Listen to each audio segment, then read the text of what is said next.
কিভাবে একজন সালিহা ফকিহা হেফাজতকারিনী আবেদা এবং মুজাহিদা হতে পারি, এমন এই ওয়ার্ডগুলোর ব্যাখ্যাই বাকি।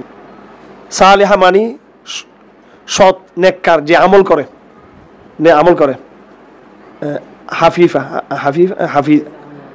হাফিজা না, আফিফা মনে হয়, যে নিজের চরিত্রকে কি হেফাজত করে। আবিদা মানে যে আবাদত করে, মুজাহিদ মানে যে মুজাহিদ। এইগুলোর ব্যাখ্যায় বাকি, এগুলো কেমন হতে পারে। এগুলোর জন্য এই এত কঠিন হওয়ার দরকার নেই, এত একবারে হার্ড চিন্তা করার দরকার নেই। আপনি সিম্পল থাকেন, একবার সিম্পল থাকেন, একবার নর্মাল চিন্তা করবেন। আপনি একবারে কীভাবে আমি মোত্তাকি আসলে এটা খুব সহজ একটা বিষয়, এটা নিজেদের ব্যাপার। এটা একবারে এটা এমন না যে এটা hard core exercise, hard core training করতে হবে, সেটা এরকম বিষয় কিছু না। এখানে ভয় পাওয়ার কোনো কারণ নাই। সিম্পল আপনার ইমানটাকে আপনি বিশুদ্ধ রাখেন, শিরিক মুক্ত ইমান। আমানতু বিল্লাহ ওয়া মালাইকাতিহি, আপনি শুধু এই কথা বলবেন আল্লাহকে দৈনিক, যে আপনার বিরোধী যত আইন আছে, যত সিস্টেম আছে, আমি কিছু মানি না।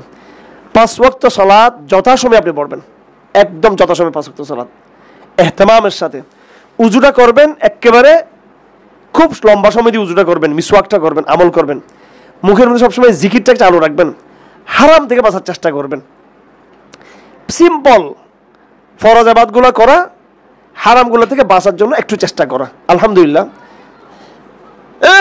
মানুষ, পরিবারের সদস্যরা, আত্মীয় স্বজন, স্টাফ, আশেপাশে যে যাই মনে করবো করুক, আমি অন্তত আমার রবকে মুহাসাবা দিব।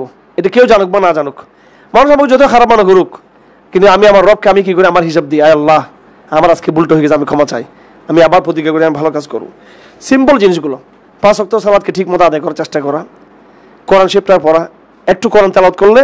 আপনারা যারা এখানে অনেক কিছু জিজ্ঞেস করছেন যে ভালো হইতে চান, আপনাদের সবাইকে বলবো আপনার কোরআন তেলাওয়াতটা বাড়িয়ে দেন। আমাদের মেয়েরা কোরআন তেলাওয়াতটা বাড়িয়ে দেন, সবাই কোরআন তেলাওয়াত বাড়িয়ে দেন, অন্যগুলো অটোমেটিক ঠিক হয়ে যাবে। তাহাজ্জুদের নামাজটা পড়ার চেষ্টা করেন, সব ঠিক হয়ে যাবে, সব ঠিক হয়ে যাবে। তাহাজ্জুদ নামাজটা পড়ার চেষ্টা করেন।